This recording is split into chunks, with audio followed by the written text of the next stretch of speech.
สวัสดีค่ะทุกคนหลังจากที่หายไปนานนะคะวันนี้เราก็จะมาแชร์4วิธีที่จะช่วยให้คุณเป็นคนที่ดีกว่าเมื่อวานค่ะเคยไหมบางทีเราชอบมองข้ามสิ่งเล็กๆน้อยๆที่เราทำแล้วก็เผลอเอาตัวเองไปเปรียบเทียบกับคนอื่นทั้งที่เราไม่ต้องสมบูรณ์แบบขนาดนั้นก็ได้นะคะแค่ชนะตัวเองเมื่อวานก็ถือว่าเก่งแล้วค่ะทุกคนวันนี้เราจะมาแชร์วิธีที่จะทำให้ทุกคนรู้สึกรักและเห็นคุณค่าในตัวเองมากขึ้นค่ะแม้บางวันเราอาจจะไม่ได้ทำอะไรเลยด้วยซ้ำแต่เราก็ยังรักตัวเองได้โดยที่ไม่หยุดรักตัวเองเช่นกันค่ะข้อหนึ่งนะคะให้ตัวเองได้พักอยู่เฉยๆบ้างให้ตัวเองได้มีวันที่พักวันที่ไม่ทำอะไรเลยการพักกับทุกคนมันคือการชาร์จพลังงานให้กับตัวเราเองตัวเราได้หยุดคิดและได้หายใจได้ยาวขึ้นเพราะการพักกับทุกคนมันก็เป็นการเยียวยาตัวเองเช่นกันค่ะร่างกายของคนเรามันไม่ใช่เครื่องจักรทุกคนมันไม่จำเป็นต้องทำงานอยู่ตลอดเวลาดังนั้นนะคะวันไหนที่พักก็ให้รู้สึกดีกับตัวเองได้ให้ตัวเองได้ชาร์จพลังให้มีแรงกายและแรงใจกลับมาสู้ใหม่ได้อีกครั้งในวันที่เราพร้อมต่อไปนะคะข้อ 2 อย่าพึ่งท้อ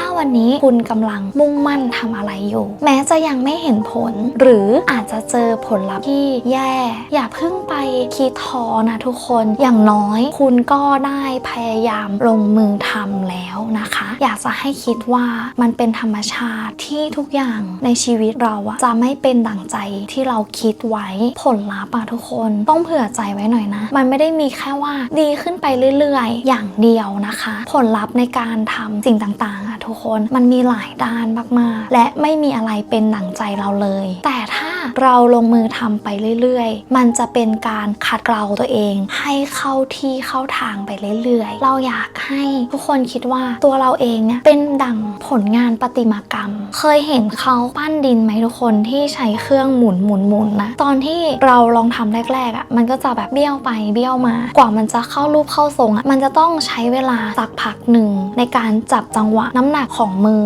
หนักเบากว่ามันจะเป็นรูปทรงขึ้นมารูปทรงหนึ่งมันต้องใช้เวลาแล้วก็ต้องใช้ประสบการณ์ที่เราเคยผิดพลาดเนี้ยตอนทำแรกๆคือรูปทรงมันจะเบี้ยวแล้วก็เละเทะแต่พอคุณทำไปเรื่อยๆทำไปอีกเราก็จะรู้ว่าควรจะปั้นมันตรงไหนให้เป็นรูปร่างที่เราต้องการและแบบไหนคือรูปทรงที่มันสวยสำหรับเราอยากจะฝากไว้นะคะว่าแค่ทำไปเรื่อยๆอย่าเพิ่งท้อสุดท้ายแล้วสิ่งนั้นมันอาจจะเป็นดั่งใจหรือไม่เป็นดั่งใจเลยก็ได้แต่สิ่งที่คุณจะได้ก็คือคุณได้เรียนรู้วิธีขัดเกลาตัวเองสิ่งสำคัญที่สุดเลยทุกคนมันอยู่ที่กระบวนการทำระหว่างที่เราลงมือทำความอดทนการรอคอยที่จะสำเร็จความรับผิดชอบและการเรียนรู้ที่จะผิดหวังดังนั้นนะคะทุกคนแค่ชนะตัวเองเมื่อวานก็ถือว่าเก่งแล้วค่ะต่อไปข้อ 3นะคะอย่าเอาตัวเองไปเปรียบเทียบกับใคร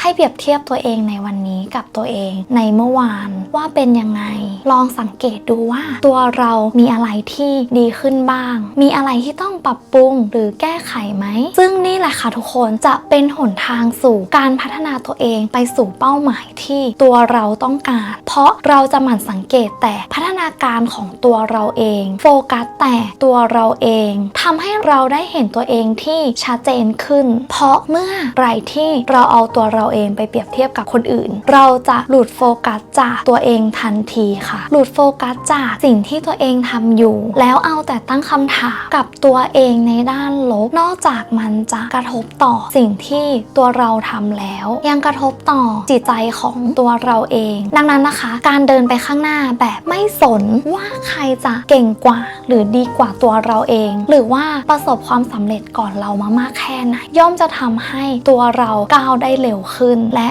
เราอยากจะแนะนำนะคะให้มองคนที่เก่งกว่าแล้วศึกษาเรียนรู้ข้อดีของเขาและสิ่งที่เขาทำแล้วดีค่ะทุกคนนำมา ต่อยอดนำมาพัฒนาตัวเองโดยให้หยิบยกมาด้วยความชื่นชมและยินดีกับความสำเร็จของเขาซึ่งสิ่งนี้นะคะจะทำให้ตัวคุณได้ยกระดับจิตใจของตัวคุณมากยิ่งขึ้นค่ะยังไงก็ลองทำตามดูนะคะต่อไปนะคะข้อ 4 เราอยากจะให้ทุกคนเลิกบ่นกับสิ่งที่ไม่ได้ดั่งใจค่ะแม้การบ่นนะคะทุกคนจะเป็นการระบายอารมณ์ของเราได้แต่แน่นอนมันไม่ได้ผลระยะยาวและบางครั้งการบ่นทุกวันก็ไม่ได้ช่วยให้ปัญหาที่มีอยู่มันหายไปได้บางปัญหานะคะทุกคนก็ยังมีอยู่หลังจากที่คุณบ่นเสร็จเพราะว่าคุณไม่ได้แก้ปัญหาที่ต้นเหตุบางปัญหาจะแก้ได้แบบครบถ้วนก็จะต้องมีปัจจัยอื่นๆเข้ามาเกี่ยวข้องด้วยบางปัญหานะคะก็ต้องขอความช่วยเหลือจากคนอื่นเพื่อแก้ไขดังนั้นสิ่งที่อยู่เหนือการควบคุมของเรานะคะก็ให้ปล่อยมันไปบ้างเถอะทุกคนเพราะยิ่งคุณบ่นก็จะยิ่งแย่ลงเรื่อยๆนะคะมันจะทำให้สมองของเราเนี่ยคุณคิดโดยไม่รู้จบเลยคือมันคิดไปเรื่อยๆโดยไม่มีจุดหมายปลายทางบางเรื่องอะทุกคนถ้ามันหนักมากก็ค่อยๆวางมันดูวางมันลงมาเลยทุกคนเปลี่ยนจากการบ่นเป็นการหยุดอยู่นิ่งๆบางทีการที่อยู่เฉยๆมันอาจจะทำให้ปัญหาหรือว่าอะไรอย่างเงี้ยมันดีขึ้นกว่าก็ได้ลองอยู่เฉยๆสักพักเพื่อให้ตัวเองได้มีเวลาคิดตัดสินใจได้มากขึ้นเผื่อว่าตัวเราจะมองเห็นอะไรได้ชัดเจนขึ้นเราอยากจะแนะนำว่าตอนที่ตัวเราปล่อยให้ตัวเราเองสมองโล่งมีเวลานั่งจิบกาแฟจิบชาหรือฟังเพลงที่ชอบทานอาหารที่ชอบหรืออยู่ในสถานที่ที่เรารู้สึกว่าผ่อนคลายแล้วก็อบอุ่นบางทีนะคะนอกจากจะค้นพบวิธีแก้ปัญหาแล้วคุณอาจจะค้นพบหนทางในการสร้างสิ่งใหม่ๆด้วยค่ะมีวิธีหนึ่งที่เราอยากจะแชร์ก็คือเราเคยทำชาเลนจ์เลิกบ่น7 วันทุกคนในช่วงวันแรกๆจะรู้สึกฝืนๆหน่อยนึงแต่พอทำไปเรื่อยๆพอถึงวันหลังๆจะรู้สึกว่ามันดีขึ้นมากๆชีวิตดีขึ้นมากๆเหมือนเราไม่ต้องแบกอะไรไว้ทุกคนแล้วก็ปล่อยให้ทุกอย่างมันไหลไปเรื่อยๆซึ่งมันดีมากๆเลยนะทุกคนหลังจากนั้นเราก็ทำชาเลนจ์ต่ออีก30 วันก็ขยับมาให้เวลามันยาวนานขึ้นถามว่าทำได้ไหมมันก็ทำได้เกิน 90% นะแต่มันคงไม่ได้แบบเป๊ะมาก 100% นะคนเรามันก็ต้องมีการบ่นบ้างเล็กๆน้อยๆใช่ไหมด้วยความที่ในชีวิตประจำวันของพวกเราทุกคนยังจะต้องใช้ชีวิตกับผู้คนมากมายหลากหลายร้อยพ่อพันแม่แล้วก็ยังจะต้องมีอะไรที่มากระทบต่อจิตใจเราไม่ว่าจะเป็นคำพูดหรือว่าการกระทำของใครหรือจะเป็นปัญหาใหม่ๆที่มันเข้ามากระทบเราแต่การได้ฝึกให้ตัวเองเลิกบ่น30 วันมันช่วยให้ตัวเรารู้จักนิ่งขึ้นและค่อยๆมองปัญหามากยิ่งขึ้นช่วยให้เราระงับอารมณ์ได้ดีขึ้นให้ตัวเรารู้จักรอคอยและค่อยๆแก้ปัญหาไปทีละส่วนอย่างเป็นขั้นเป็นตอนเหมือนเรามีสติมากยิ่งขึ้นนะทุกคนรวมถึงเราสามารถปล่อยผ่านสิ่งที่ไม่ได้สำคัญของชีวิตไปได้ถามว่าตอนนี้ยังบ่นไหมก็ยังมีบ่นบ้างนะทุกคนแต่แค่รู้สึกว่าตัวเราดีขึ้นกว่าแต่ก่อนมากๆเลยซึ่งสิ่งนี้มันก็ถือว่าเราได้ชนะใจตัวเองเมื่อวานแล้วเราอาจไม่ได้ดีที่สุดหรือว่าดี